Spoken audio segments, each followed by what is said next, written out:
Hello everybody. Few would disagree with the assessment that the early withdrawal of the Russian peacekeepers from Azerbaijan's sovereign territory in Karabakh on the 17th of April 2024 was an absolute necessity, an entirely plausible development. Indeed, a few would disagree with this evaluation today. However, there are those in Armenia and some Western capitals who believe that the Russian contingent should have been more proactive in the area between 2020 and 2023 by taking steps to prop up the separatist unrecognized entity self-styled as NKR in Karabakh, limiting Azerbaijan's efforts to entrench its sovereignty over the region, which would have ultimately led to extension of its stay, or even better, the preferable option would have been the replacement of this very contingent by an international peacekeeping force in 2025.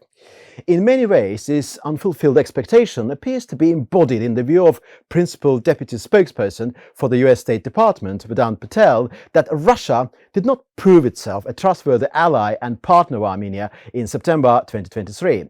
The obvious conclusion is that, if to follow Patel's logic, Russia should have counteracted Azerbaijan's legitimate actions on the ground within its own sovereign territory, saving the illegal separatist junta from collapse, and by not doing so, the Kremlin failed Armenia.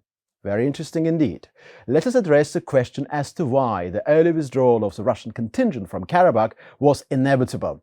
The reality is that, following the full restoration of Azerbaijan's sovereignty over the region in September 2023, with the separatist junta being consequently disbanded and the local Armenian residents departing the territory en masse of their own volition due to their deep-entrenched belief of the inadmissibility of the idea of living under Azerbaijani jurisdiction, the fate of the Russian contingent was practically sealed. Their early withdrawal was only a matter of time. When questioned regarding this matter by Donald Arliss of TVP World, Poland's first English-language TV channel, in early October last year, 2 weeks after the 19th and 20th of September counter-terrorism measures implemented by Baku, I articulated the self-same view. What do you think Russia's role in the region will be? Do you think that it's in Azerbaijan's interest? Is it in Armenia's interest to get rid of these so-called Russian peacekeepers? I think they're bound to retrench, in particular after what happened in September. As you know, on the 28th of September, that separatist entity issued a decree on its self-dissolution, and according to that decree, they will cease to exist by the 1st of January 2024. So what will happen to the Russian peacekeepers? I think everything is very clear. They're going to curb their presence, or eventually they're going to pull out. This is absolutely inevitable.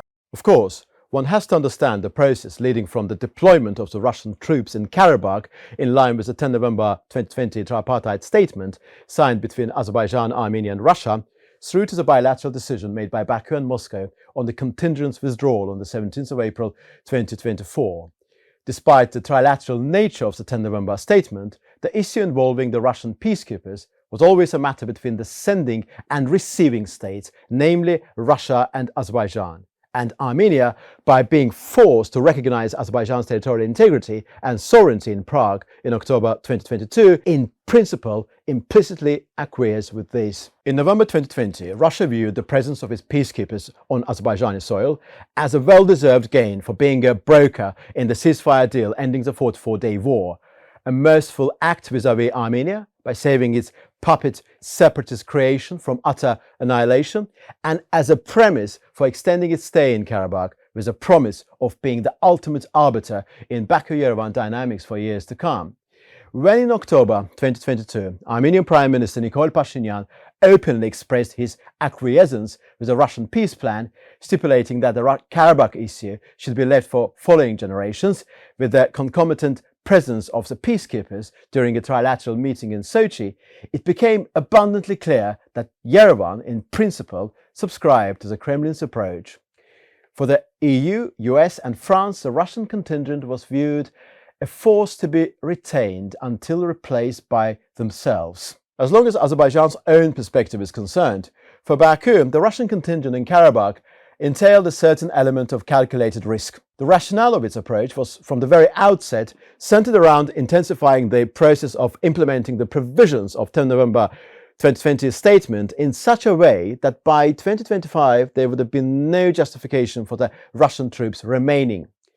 First of all, Azerbaijan, despite agreeing to the deployment of the Russian peacekeepers in Karabakh, never allowed them to have a specified mandate, limiting them to vague functionality construed as exercising control over the ceasefire regime, as stated in Article 5 of the 10 November 2020 statement. In reality, it was only in relation to exercising control along the Lachun road that the Russian contingent's duties were explicitly recognized. Secondly, Baku's efforts from the outset, and particularly after March 2022, were built around the exigency of A. creating conditions on the ground to induce the implementation of Article 4 of the 10 November statement, namely relating to the withdrawal of the remnants of the illegal Armenian armed forces from Karabakh by gaining strategic heights surrounding the area where the Russian troops were present, and counteracting any signs of military fortification and so forth by the separatist junta therein, and B. by establishing control over the entrance to the Lachun road in view of numerous cases of its misuse and on the fundamental premise of exercising its sovereign rights. All of these aspects incrementally resulted in testing and gradually limiting the reach of the Russian contingent, brilliantly executed by Baku. Furthermore, Azerbaijan did everything to encourage internal dialogue with the Armenian residents of Karabakh, with the separatist junta, however, assuming a more radical shape in August 2023, showing complete disinterest and manifest apathy regarding any form of communication with Baku. Ultimately, all of these factors culminated in the robust anti-terrorism measures conducted by Azerbaijan in September 2023, which were largely anticipated and predicted, the result being a foregone conclusion.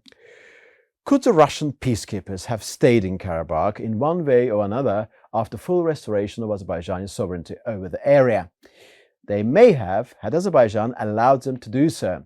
In fact, it is rumoured on the grapevine that Russian side tried to convince Baku of the advisability of them staying until 2025, possibly engaging in demining and other humanitarian efforts. From the very outset, the Russian presence in Karabakh was only temporary, from Baku's guys, with all efforts being made to ensure they would leave at a pertinent juncture by 2025 at the latest. As Ahmed Aleli, director of the Caucasus Policy Analysis Center, recently reminded us, as of April 2024, Azerbaijan is the only nation amongst the Eastern Partnership countries with no foreign troops on its territory. What does this signify if not true independence, admirable strategy, and genuine sovereignty? Plus, the good news does not stop here. On the 19th of April, as a result of the 8th meeting of the State Commissions on the delimitation of the state border between Azerbaijan and Armenia, the latter, Armenia, finally agreed to return the 4 adjacent villages of the Kazakh district to Azerbaijan. This is brilliant. One hopes the sides will soon agree on the enclave villages too. Indeed, President Ilham Aliyev knows what to do and how to achieve the most desired outcome for his nation. Of that, there has never been any doubt in our minds. For those who doubted Azerbaijan's genuine intentions regarding the Russian contingent formerly stationed in Karabakh, there is only one thing left to say: touché and checkmate. Thank you very much.